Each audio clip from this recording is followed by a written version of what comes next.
Je m'appelle Amara et j'ai 17 ans, mais je semble être la seule à y croire. Ne vous trompez pas, je vais tout vous dire et je suis sûre que vous serez d'accord avec moi. Mais avant tout, cliquez sur abonnez-vous et aimez cette vidéo où je pourrais juste apparaître hanter vos rêves ce soir, si vous ne le faites pas, ok ? Allons-y. Je me souviens que j'avais 15 ans lorsque mes parents ont déménagé en Inde depuis l'Inde. Mon père était assez riche, alors nous vivions dans le quartier le plus riche de la ville et j'allais aussi au lycée le plus huppé. Mes parents m'ont donné, ainsi qu'à ma petite sœur, tout ce que nous voulions. Mais ma petite sœur a été plus gâtée parce qu'elle était la préférée de papa.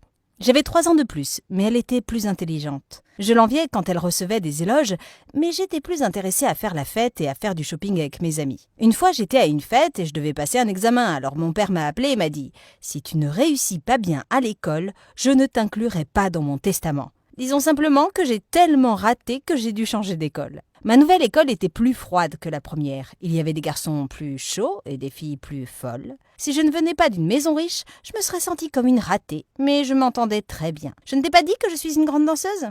Si, eh bien je suis tellement déterminée que je suis devenue la capitaine de l'équipe de cheerleading. Je sais que j'ai déjà dit que les garçons de cette école étaient super chauds, mais s'il y a un mot qui peut être utilisé pour décrire quelqu'un qui est encore plus chaud, alors vous pouvez l'insérer ici pour Greg, le capitaine de l'équipe de basketball. Nous avons commencé à sortir ensemble après qu'il se soit approché de moi un jour et m'a dit « Hé, j'aime ta tache de naissance et tu es vraiment mignonne. Tu veux sortir un soir ?» C'était le début et la fin. Tout aurait pu me sembler parfait, mais en tant qu'indienne, il m'était difficile de prononcer correctement certains mots anglais. Une fois, j'ai prononcé vélo, dans mon ancienne école, comme bicycle. Et cela a fait rire tout le monde et se moquer de moi pendant environ une semaine. J'ai commencé à suivre des cours particuliers d'anglais, mais pour éviter l'embarras dans ma nouvelle école, je me suis contentée de mots que j'étais sûre de bien prononcer ou de pointer des choses dont je voulais parler. Au début, mes amis pensaient que j'étais bizarre, mais ils s'y sont habitués. Mais j'étais assez à l'aise avec Greg, donc cela ne me dérangeait pas de faire ces erreurs avec lui, car il semblait ne pas s'en soucier. Greg et moi avons passé beaucoup de temps à aller au cinéma, aux arcades et à des concerts. Nous étions presque inséparables. En fait, vous ne pouviez me voir nulle part et ne pas le trouver à proximité. Nous étions le couple parfait et tout le monde voulait que leur relation soit comme la nôtre. Une fois, pendant que nous sortions, je lui ai dit que j'aimerais vivre avec lui sur une île isolée et avoir des jumeaux avec lui. La pensée d'une vie sans Greg m'a toujours fait grincer des dents. Puis, une nouvelle fille est apparue. Son nom était Lucie et elle était très jolie. Vous pouvez appeler ça de la jalousie, mais lors de son premier jour d'école, tout le monde en classe était comme « Oh, elle est tellement sexy !» Et cela m'a mise mal à l'aise. Un jour, elle est venue vers moi et a dit « Salut Amara, j'ai entendu dire que tu étais la capitaine de cheerleading. Quand puis-je venir pour des essais ?» Je voulais lui dire que nous n'étions pas ouverts à de nouvelles prises, mais j'ai vu une chance de lui rendre la vie un peu misérable et je l'ai saisie. Je lui ai donné les cascades les plus difficiles, mais elle a tout réussi. Elle m'a même demandé si c'était tout ce que j'avais.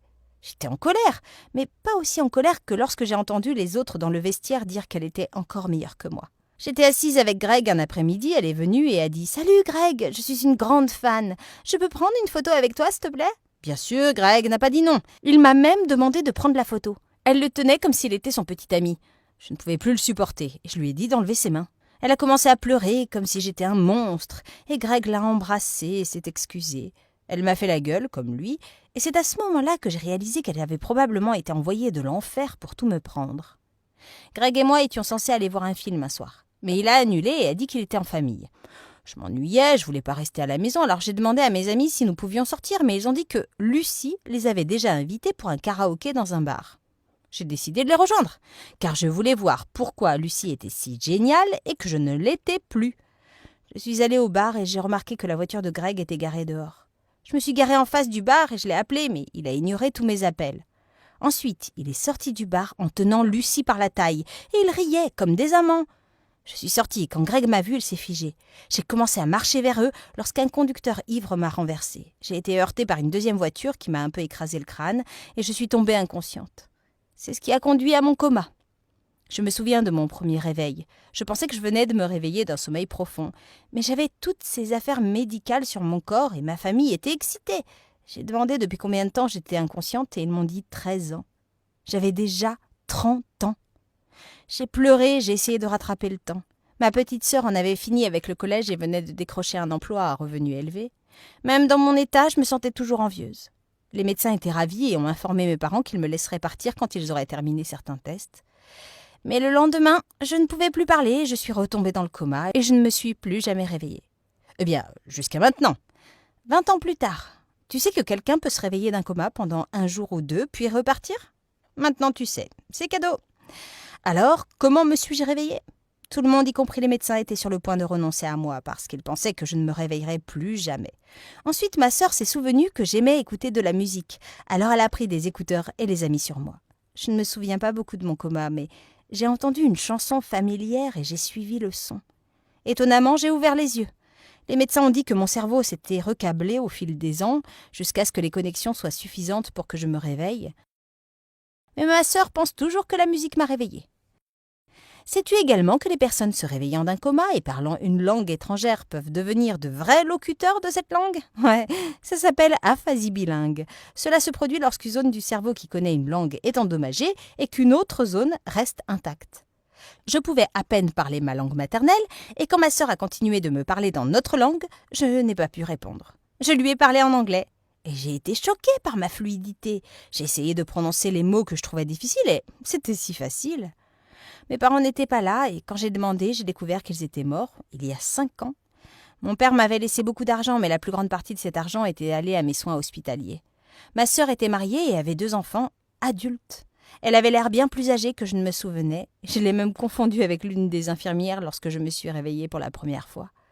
À ce moment, je me sentais tellement mal de l'envier et de lui en vouloir au fil des ans, parce qu'elle a fini par être la seule à être restée fidèle à moi au fil des ans.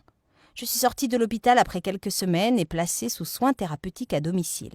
Je suis donc rentrée chez moi et la première chose que j'ai faite a été de me regarder dans le miroir.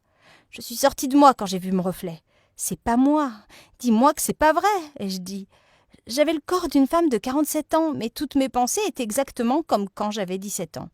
Eh bien, j'en ai parlé à mon thérapeute et elle l'a appelé post-coma.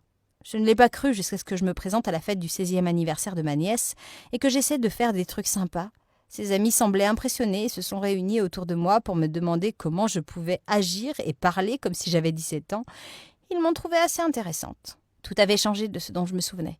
Tout d'abord, mon groupe préféré n'existait plus et ils étaient beaucoup plus âgés.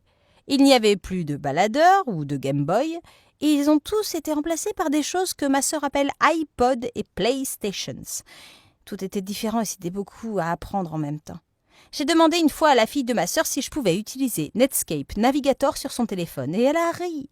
Après m'avoir dit qu'elle ne savait pas ce que c'était, elle a eu la gentillesse de me montrer comment utiliser les navigateurs actuels et les plateformes de médias sociaux populaires aussi. Puis un jour, j'ai vu ma nièce regarder quelque chose sur son téléphone et ça m'intéressait. C'était une vidéo sur une fille dans le coma sur la chaîne Mon Histoire Animée. Je me suis tellement intéressée à la chaîne que ma nièce a dit en plaisantant « Peut-être que tu devrais aussi leur envoyer ton histoire ». J'ai adhéré à l'idée et les ai contactés immédiatement. J'étais ravie d'entendre mon histoire. Et voici un secret. J'ai peur de devoir me réveiller demain sans même me rappeler qui je suis. Donc, cette histoire que vous regardez est aussi mon journal. J'étais curieuse de savoir qui Greg était devenu, mais ma sœur n'avait pas grand-chose à me dire. Il avait cessé de me rendre visite à l'hôpital après 1 an. J'étais folle que, bien qu'il soit à l'origine de mon coma, il ne soit venu qu'1 an sur 30. Après l'avoir traqué sur Instagram pendant un moment, j'ai découvert où il travaillait et j'ai décidé de lui rendre visite. Quand je suis arrivée à son bureau, je n'ai pas été reçue car je n'avais pas de rendez-vous et je ne voulais pas qu'il sache que c'était moi. Alors je suis restée un peu pour savoir quand il sortirait déjeuner et je l'ai suivi. Mais quand je l'ai approché, ce n'était pas Greg, c'était quelqu'un d'autre. Donc je traquais quelqu'un d'autre sur Instagram tout ce temps. Après l'avoir cherché pendant des semaines, ma sœur a dit un jour « J'ai trouvé Greg, mais promets-moi que tu ne feras rien de stupide. » Je lui ai donné ma parole et elle m'a dit que je pouvais le trouver dans un café où il allait chaque matin. Je suis allée au café le lendemain matin et j'ai dû continuer à vérifier la photo qu'elle m'a montrée pour m'assurer que je ne le raterais pas. Quand il m'a vue, il ne m'a pas reconnue au début, jusqu'à ce qu'il voie la tache de naissance sur ma joue. C'est comme s'il venait de voir un zombie. Nous nous sommes assis pour parler pendant un petit moment. Je lui ai demandé pourquoi il m'avait trompée et n'est même pas venu me revoir à l'hôpital.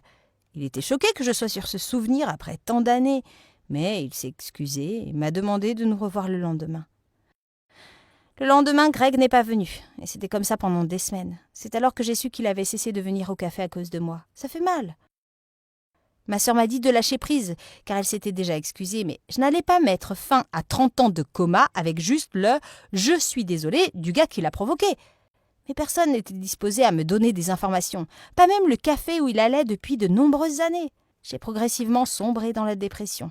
Car bien qu'il ait mûri et soit plus âgé que mes souvenirs, mon esprit de 17 ans était toujours amoureuse de lui. Ma sœur a dû m'emmener voir un psy car j'étais toujours triste. Le psy m'a aidée et je suis redevenue mieux. Je voulais un travail mais j'avais besoin d'un diplôme pour ça. Retourner à l'école à mon âge était la dernière chose que j'avais en tête. Je ne pouvais pas imaginer être dans la même classe avec des élèves de la moitié de mon âge et être plus âgé que la plupart de mes professeurs. Mais j'ai décidé d'y aller quand même. Lors de mon premier jour en classe, certains de mes camarades de classe pensaient que j'étais leur nouvel instructeur. Mais quand ils ont vu que ce n'était pas le cas, ils n'en ont pas fait autant d'histoires que je le pensais. En fait, certains d'entre eux ont commencé à m'appeler leur maman de l'école. Ça fait bizarre d'être vu comme un aîné quand vous savez que vous ne l'êtes pas, mais je n'allais pas tout gâcher et leur dire « Hé les gars, j'ai en fait 17 ans, j'ai juste ce vieux corps, vous ne comprenez pas ?» Mais s'il y a quelque chose que je voulais éviter, c'était de passer pour folle. J'étais déjà en train de surmonter mon obsession pour Greg quand j'étais dans un café et j'ai vu quelqu'un qui lui ressemblait. Il riait avec une jolie femme et on aurait dit qu'ils étaient proches. Il n'arrêtait pas de toucher ses cheveux. Et c'était comme quand je l'avais attrapé avec Lucie. Je ne voulais pas m'embarrasser comme la dernière fois, mais la ressemblance était trop frappante. Je me suis dirigée vers lui et lui ai touché l'épaule. Quand il s'est tourné pour me regarder, c'était lui. Son regard de surprise s'est rapidement dissous en un froncement de sourcils et il m'a demandé si je l'avais traqué. J'étais sur le point de répondre quand j'ai remarqué la bague à son doigt. Je me suis demandé pourquoi je ne l'avais pas vue la dernière fois que nous nous sommes rencontrés. Maintenant, je sais qu'il a pu passer à autre chose, mais j'étais vexée qu'il puisse être si tranquille pour se marier après m'avoir abandonnée à l'hôpital. Je lui ai dit qu'il était un monstre et je suis partie après avoir jeté un regard haineux à la fille. Corrigez-moi si je me trompe, mais Facebook est l'endroit le plus facile pour trouver quelqu'un. Du moins, c'est ce que l'un de mes camarades de classe m'a dit, et cela a fonctionné. J'ai trouvé le profil de Greg et j'ai parcouru ses publications pour en savoir plus sur la femme avec qui il était, parce que je pensais que c'était sa femme. Mais je n'ai pas été seulement choquée de découvrir qu'il était infidèle quand je l'ai vu, j'ai découvert qu'il était marié à Lucie. Le choc s'est transformé en rage. Quand j'ai vu qu'il avait 2 adolescents et qu'il avait l'air heureux, ça aurait dû être moi. J'ai aussi trouvé la page de Lucie. J'ai dû m'empêcher de commenter des choses désagréables partout sur ses photos. 30 ans plus tard, je voulais toujours me venger. Je me suis souvenue de la dame du café et une idée m'a frappée. Je pensais que ça allait être difficile parce que je pensais que Greg ne reviendrait pas au café, mais le destin était de mon côté. Je ne l'ai pas vu là-bas pendant quelques semaines, mais il est revenu. Avec la même femme. J'ai tenu le menu pour qu'il ne me remarque pas et j'ai pris un enregistrement vidéo pendant qu'ils s'embrassaient passionnément. C'était juste le moment parfait. Je n'ai pas ouvert mon compte Facebook avec mon vrai nom ou mes photos. J'ai donc rapidement mis en ligne la vidéo et j'ai tagué Lucie et Greg. J'ai sous-titré l'article comme suit. Un tricheur ne change jamais @Greg et ce qui doit arriver arrive @Lucie. Le message a reçu des centaines de vues et de commentaires, y compris ceux haineux et tristes de Lucie et Greg. J'ai enfin pris ma revanche.